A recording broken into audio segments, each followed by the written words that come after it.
Hormaylar, usta akalarimiz zinamizni apolavkalarini yechib olishibdi. Молодцы. В целом zinamiz rosa idealniy chiqdi, gap yo'q.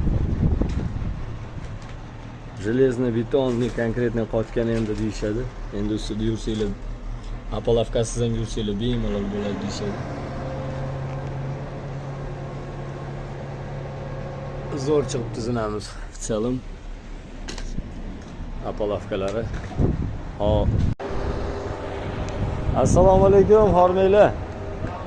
O'rta devorni ham terishni boshlashdi usta akalarimiz. Молодцы. Mana shu yerda bugun zinani quyishni boshlashadi, xudo xohlasa. To есть apolavkasini terishni.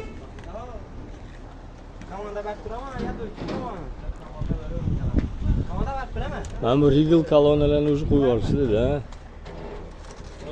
Assalomu alaykum usta aka.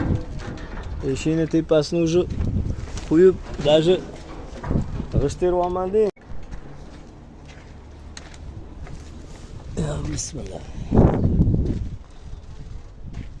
Bu alohida spalniy bo'ladi, mashallah, hojatxonasi bilan vannasi yoki dushovoy bo'ladi. Buni ham eshigini proyomini qo'yib qo'yishibdi va ustida g'isht terishyapti. Keyin tombani qo'yib yuborishadi inshaalloh. So'lim ikkinchi etajimiz ham yaqin kunlarda bitib qoladi, xudo xolisa.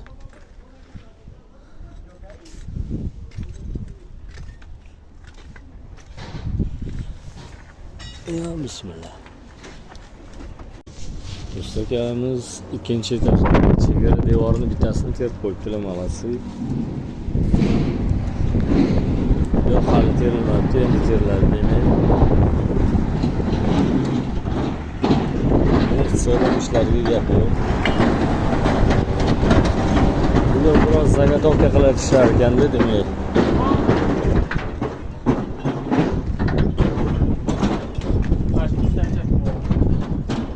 Yoq tomonda ham ichkari devor terilibdi. Gap yo'q, уже tayyor.